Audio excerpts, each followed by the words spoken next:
What is the significance of this human rights and why it is observed? We have come to a stage where human rights are weaponized as a tool and used against many countries by other countries, particularly developing countries. It's all innocent women, children were butchered in Gaza. Civilian population, refugee camps were bombed. And still they claim to be the champions of human rights. I mean, they are not. They are definitely not. That's why I'm saying that if you're a British citizen, the rights you enjoy in the UK are very different from how Britain looks at Yemen, how Britain looks at Palestine, how Britain looks at other countries. Likewise, the US. How the world could be made more sensitive. This economic model that we are practicing in the world is not tenable. Is not? It is not tenable. So what needs to be done in the days to come to protect human rights globally? What short-term and long-term I think Security Council's veto powers must be abolished. Security Council veto powers, which is the biggest hurdle.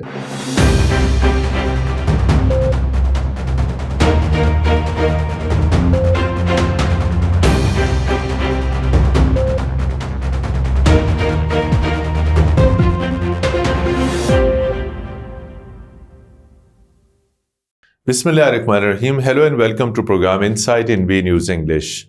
Dear viewers, 10th of December is observed across the globe as International Human Rights Day. And human rights is one of the most sensitive area, that rights of the human. What actually it is, this particular day started after adoption of Universal Human Rights Declaration by United Nations in 1948. Since that, every year on 10th of December, Human Rights Day is globally observed. But if we look into the ground realities around the world, since 1948, there have been scores of wars, conflicts, fightings, internal conflicts in different countries. So that doesn't match with the United Nations Human Rights Declaration. That declaration made it clear that rights of every individual, regardless of color, creed, ethnic, political background, must be protected. Why it is so today that human rights are not protected? What actually is human rights and how it should be protected globally? We will also talk in the context of Gaza, in the context of Indian illegally occupied Jammu and Kashmir, in the context of many other conflicts around the world. To discuss this and all associated topics and subjects, we are fortunate to have with us one of renowned human rights activists of Pakistan, Secretary General, Human Rights Commission of Pakistan, noted author, poet, scholar, and journalist, Mr. Harris Khalique. Mr. Harris Khalique, thank you so much. Thank you, Mateen Saab. So most welcome in our program. So since I mentioned about Universal Human Rights Declaration, which was adopted by United Nations 1948, so since that, this day is observed every year on 10th of December. What is the significance of this human rights and why it is observed? Thank you, Mateen Saab. Thank you very much for inviting me to speak on this day. I think the day, we need to look at things critically now. We have come to a stage where human rights are weaponized as a tool and used against many countries by other countries, particularly developing countries.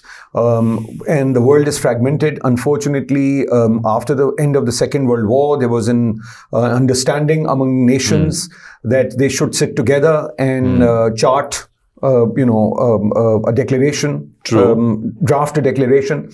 And this Universal Declaration of Human Rights, which has 30 clauses, speaks 30 about clauses. 30 articles or 30 clauses, 30 articles.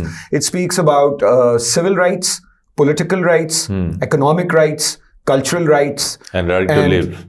And right to live is the is the basic foundation right. of this. But cultural rights, social right, economic rights, civil rights, and political rights. They are True. all enshrined in that declaration. True. Now, many of the constitutions that are made after 1948 have those articles enshrined in those state constitutions as well, including Pakistan's. Including and Pakistan's permanent representative played a key role in supporting the Universal Declaration. Probably Begum Shaista Ikramullah was the permanent representative or the UN representative in 1948. Most likely it was her, but it may be someone else also, but most likely it was her, because she has spent initial years in the UN as Pakistan. Mr. Pathas Bukhari wasn't there, or he was after that? I think he was after that, but okay. but Pakistan played a major role. Okay, wonderful. Pakistan played a major role, and now you can add This is very important information you are sharing, that in the adoption of that declaration, Pakistan played a vital role. Yes, and Mrs. Roosevelt was chairing that committee that authored this declaration Document. But you see, the problem is from day one. The Universal Declaration of Human Rights is undermined by the UN system itself. How? Because I can give you one small example, which is a big example actually. Please.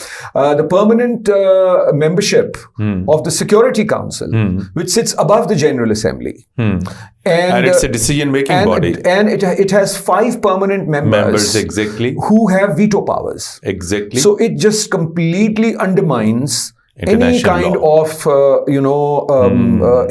international agreements, or it actually fragments any decision made by any other. So when anything against when Putin invades or Russia invades Ukraine, so Americans are very unhappy, and the British are very unhappy, and the French will be unhappy out of those 5 members. But China and Russia will be able to veto any resolution that comes against Russia.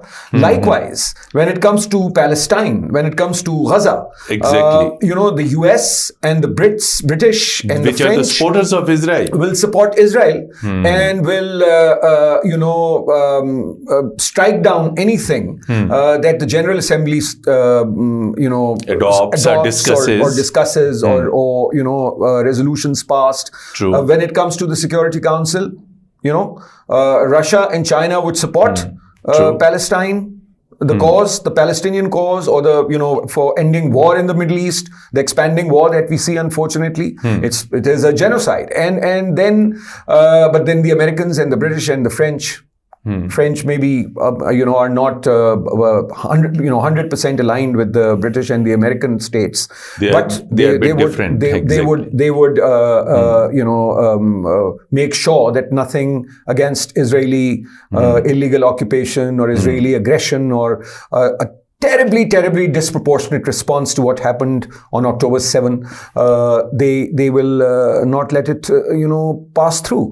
So this is something that is problematic. Then the Western world, which champions of human rights, exactly, the causes for human rights, are actually paint a really they themselves are indulge in human rights violations, and they claim to be the champions. Yes, they claim to be the champions, but they have no respect for human rights anywhere else in the world except for their own countries. I mean, one must acknowledge that in those countries, individual freedoms, fundamental freedoms are shrinking day by day. They are shrinking day by day, but they are better than many other countries like ours. So we acknowledge that. But at the same time, if girls are not going to school in Afghanistan, they make hue and cry. They will make concern. They will show concern, but they will not do anything substantive to convince the Afghan regime to actually respect the human rights and respect the human rights or women's rights or rights of the girl child. So this is something that we see, and this is really unfortunate that these champions of human rights, except barring a few countries like say Scandinavian countries, or barring a few other independent voices that you find in Western societies, they are not states. They are independent voices like Amnesty International or Human Rights Watch, civil society organizations, researchers, investigators, or academia, some people in the academia. But the response of these states is actually deplorable. You very nicely mentioned about these, the role of the superpower and these Western countries, but particularly the permanent five countries. Among the permanent five, particularly three Western countries, United States, Britain, and France. So, is there any mechanism that on the account of the human rights violation, these countries could be held accountable the way in last 1 year that, as you have talked about the Israeli genocide in Gaza, there have been a verdict of International Court of Justice. There have been 3-4 resolutions passed by United Nations Human Rights Commission based in Geneva. There have been resolutions adopted by UN Security Council and several resolutions adopted by UN General Assembly. It's all innocent women, children were butchered in Gaza. Civilian population, refugee camps were bombed. And still they claim to be the champions of human rights, Harissa. I mean, they are not. They are definitely not. That's why I'm saying that if you're a British citizen, the rights you enjoy in the UK are very different from how Britain looks at Yemen, how Britain looks at Palestine, how Britain looks at other countries, likewise the US. So I think there is a struggle in those societies also, and the spaces are shrinking in those societies as well, but still their citizens enjoy more rights. So they think of their citizens as superior and the rest of the world as subhumans. I mean the establishments or the states. Not there are many independent voices in academia and many independent voices in their parliaments as well. So we have to appreciate that, and we cannot impose a monolith on these societies, because a lot of good work is coming out of academia. I mean, look at the encampments in the US campuses, on the US campuses for Palestine, the protests for Palestine. There have been major crackdowns. And there has been crackdowns. So you see, they are not the champions, and I think it is a global cause. There's a question mark on them, exactly. Absolutely there is a question mark. And what is happening in Gaza is actually not just Gaza. I mean, Gaza, Kashmir, Lebanon, and then currently Syria. Currently Syria and Kashmir, for instance. I mean, when we spoke about the Indian occupied Kashmir, because the Indian middle class and the Indian consumer outnumbers the whole population of Europe. So it is a big market. So they cannot afford. Exactly. So they cannot afford. If there is a 450 million consumer market, I mean, India is much bigger. It's more than 1 billion people. But if you have a 450 million consumer market in India for your products, you are going to arm twist the Indian Prime Minister just to an extent where it doesn't, until, when it starts hurting, hurting, then your material interest is endangered. Your material interest has to be ensured. So you see that towards Kashmir, I mean, the policy's been the same. Palestine, it's been the same. Afghanistan turned into a war theater for 40 years. I mean, to be honest, since 1979.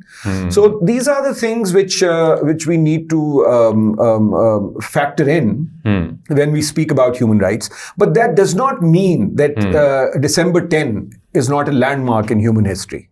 So we are struggling, and the struggle must go on. One more thing, despite these all violations which take place, if we look into several African countries, there have been civil wars, currently even ongoing conflict within Libya, within Sudan, and within several other Central African countries. Then around the world, we have seen conflicts. And as you mentioned, the global powers, they directly have been indulged in the violations of the human rights. They created wars. So keeping in view these all facts, what do you think, where this Universal Human Rights Declaration of the United Nations stands? Well, the declaration stands. If the declaration wasn't there, or the International Court of Justice wasn't there, or war crimes tribunals were not established, so it is a kind of it's a mixed bag, to be honest. I mean, so Geneva, what Geneva does is different from what Security Council in New York does. So there are different arms of the UN which are working, and there is and that gives us hope. I mean, Benjamin Netanyahu has been declared a criminal, a war criminal. And warrants were issued. And warrants are issued. So I think this is something that we need to build on. But yes, there is a lot of, you see, the whole neoliberal monopoly capitalism actually is a fundamental barrier to realization of any kind of rights, be they social or economic, or be they political or civil. So this remains a problem. Harris Khalique sahab, when we talk of a country like Pakistan, a developing country, right, where literacy rate, where education ratio, where political awareness is not as you discussed that it is in other countries like big democracies, Britain, awareness, education, rights sensitivities. To what extent there is sensitivity about human rights in Pakistan? Not satisfactory, I would say. There is more consciousness. There is more consciousness. There is more political consciousness. There's more social consciousness that we see among younger people, among younger academics also. True. But there are two generations which were completely, which lost their way from the late 1970s until 2008. People who grew up during that period, not born but grew up during that period, were actually were depoliticized, desensitized, and education. The curriculum was shaped in such a way that it fragmented society. It created bigoted, narrow-minded individuals, and there was no respect for human rights as such. Because you see, there's a cascading effect that the state has on society, society on community, community on family, and family on individual. So if the state brutalizes society or radicalizes society, and there is very little respect by law enforcers themselves to enforce the law and to abide by the constitution, then it affects each and every individual in that country. So that is what we have seen in Pakistan. But there's some hope that, there are, these things are being discussed. These things are being discussed. Coming specifically to this Human Rights Commission of Pakistan, which is an independent body, and it works for the promotion, protection of human rights, including creating awareness. To what extent Human Rights Commission of Pakistan has been successful in sensitizing the entire society that human rights are supreme, that needs to be protected? And when we talk of sensitivity, awareness, that applies on all segments of society, the politicians, the parliament, the academia, the media. Yes. I think Human Rights Commission of Pakistan is a very small organization in the larger scheme of things. But its voice is heard. The voice is heard because of our the founders and our elders who had so much credibility. True. So the voice is heard. The media is a very important partner with the Human Rights Commission, the independent media.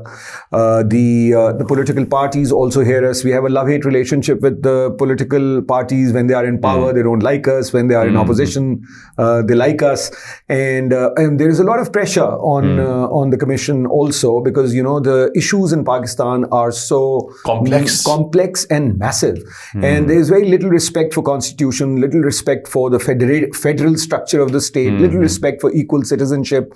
So, we look at the whole spectrum of human rights, and it's a watchdog organization. We chronicle, we monitor, we observe, but of course, it can't be exhaustive because you see, there are 75 people who work across Pakistan as staff, including part-time staffers. Exactly. Then we have a few thousand members, but those members are all, they all work pro bono. We have a shoestring budget, and but we try as much as possible. We have a complaint cell where we try to address individual complaints also, or put them in touch with the public or private sector, services, legal recourse that people, if they want to take legal support, we don't provide it directly, but we put them in contact with lawyers who work with us on pro bono basis. So there are things where we find that there's a lot more. That is the reason that I'm saying that there's a lot more consciousness than before. But at the same time, there's a lot of despair. Young people in this country. I was looking at a survey. I don't know how authentic that survey is, but any other person, any other young person that you meet wants to leave the country. Particularly women.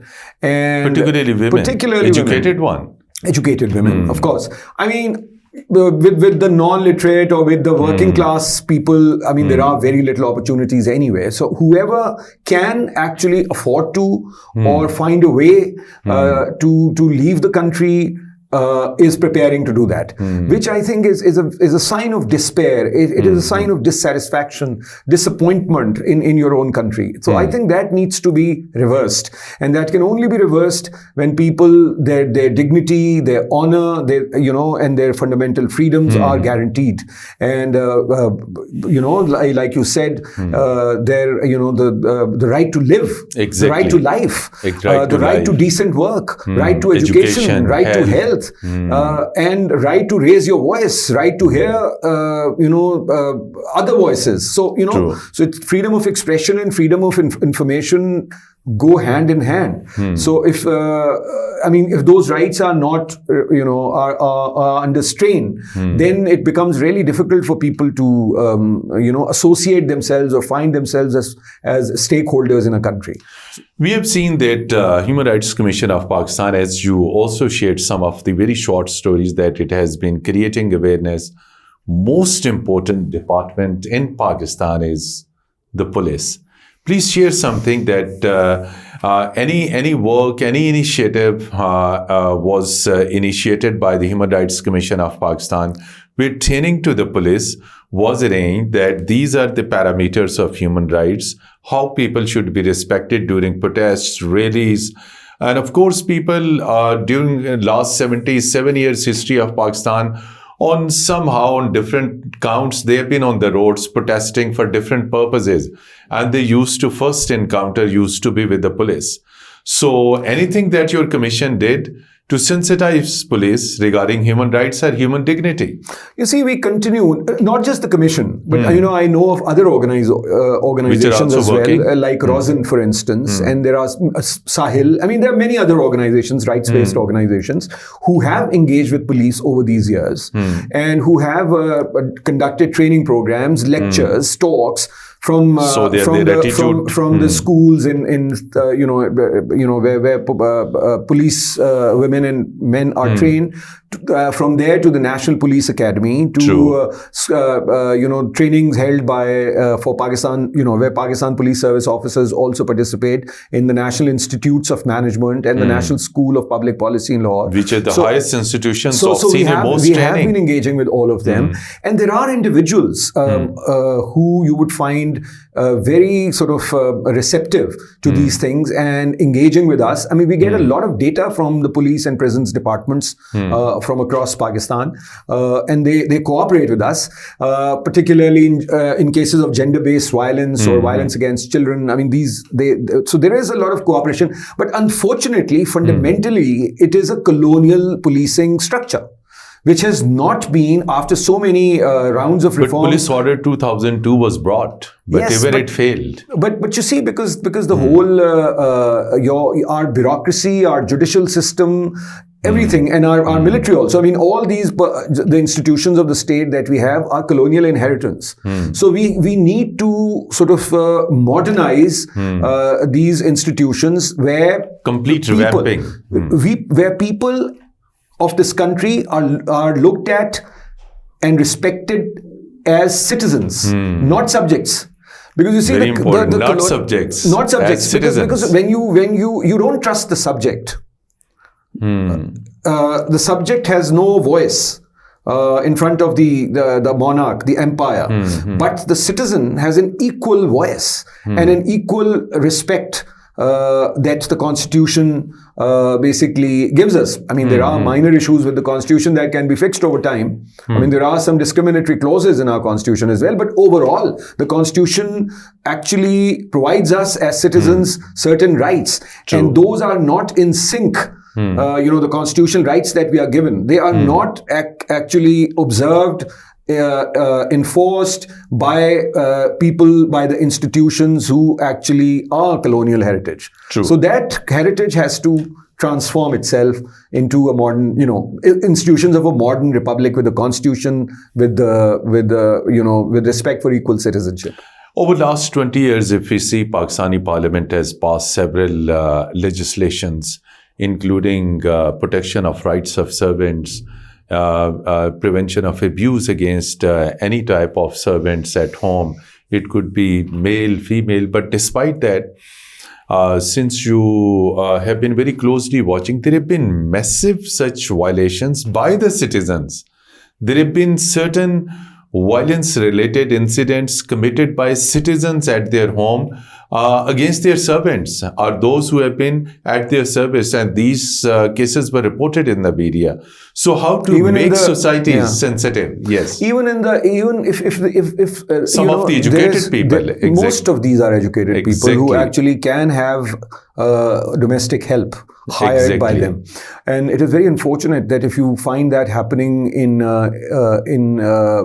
the home of a judge. Or you that was very prominent story. If you find that happening in the home of a person who's educated from abroad, and if you find that did happen, if you find that happening, I mean, you see, we find. I mean, I know families. For instance, if I give you an example, my office is in New Garden Town in Lahore. The secretariat of HRCP, and then we have friends in the city who we visit. So I've been to a house in a very posh Lahore neighborhood where there was a family which was not being paid any wages. They would not paid any wages. Not paid any wages. There was a couple with 2 children who were working there like serfs, and they were provided food and 2 dresses every year. 2 dresses every year. 2 kurta shalwar suits. That's for all of them every year. That's it. No payment. No payment. Food. And some emergency medical expense, very benevolently, the lady of the house would care for it and provide them with some, if there is an emergency. So basically, this is happening still in Pakistan. So laws are not being, and it's not just laws. Laws are there. Even if laws are, you see, Pakistan is a very sort of unequal society and an anti-poor attitude of our elites towards people at large. True. So, and they are considered disposable, and they are there only to,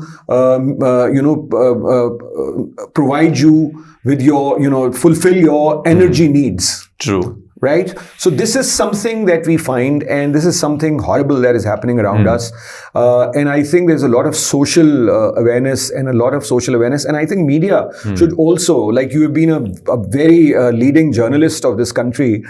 I mean, instead of just having all our evenings spent on what the Prime Minister said and what the leader of the opposition said and all our talk shows around 2 or 3, and all our newspapers filled with statements of people as news. Statement journalism. I think media also has to introspect along with us. I mean, we also need to focus more on economic justice and focus more on social rights. Which is why we are having discussion with you on this.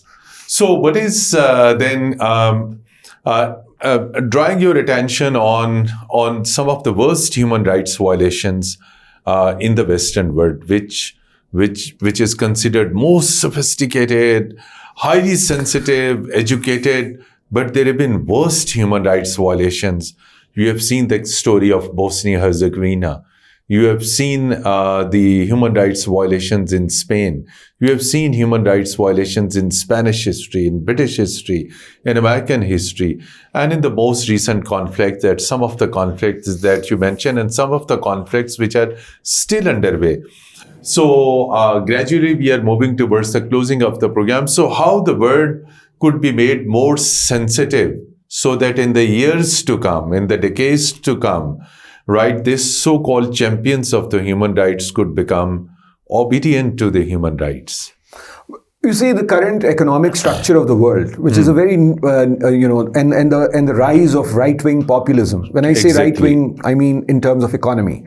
Far right people are so you find, I mean, you find that after, so it's not just education which is schooling. It is also a different kind of education that and it's mindset as well. Mindset and also the economic restructuring where the world becomes more equal. Between countries, and the whole war economy itself is is to perpetuate capitalist market interests, unbridled, I would say. True. So this is something that the world has to come to agree to, that this is not this economic model that we are practicing in the world is not tenable. Is not? It is not tenable. This needs to be reviewed. It has to be reviewed. So what needs to be done in the days to come to protect human rights globally? So since we are in South Asia, from regional perspective to the global perspective, what short-term and long-term I think Security Council's veto powers must be abolished. Security Council veto powers, which is the biggest hurdle. Yes, the 5 permanent states. That is the biggest hurdle in international. When it comes to wars and international conflicts, and these or situations where thousands of children, for instance, die over a span of 6 months or a year. True. So that has to be abolished. An international court of justice has to be strengthened further, and its mandate increased. And there has to be some. You see, when we are a state party to a convention or a protocol, exactly, it has a moral authority. It is an ethical understanding that we will follow what we have internationally agreed. True. It has to be made justiciable internationally. Certain fundamental things where all nations come to an agreement. So I think if you're 140 countries out of say 200 are saying that what is happening in Palestine has to stop, it should have been stopped by now. There are two also international treaties, laws, Vienna and Geneva Convention. Yes. And these two conventions have also been violated by even the signatories.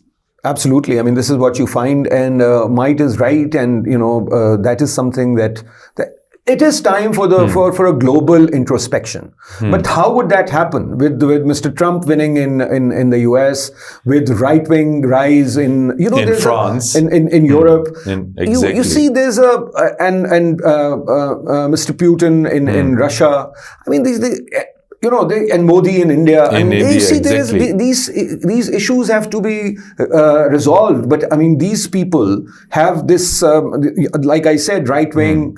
And neopopulism has fascistic elements, and those have to be. So you find backsliding of democracy globally, and democracy turning into majoritarianism, and you find a comeback of misogyny and racism across the world. So these things now have to be, but I mean, there are forces which are pushing these forces back also. Last only being the Secretary General of Human Rights Commission of Pakistan, your precise message on Human Rights Day.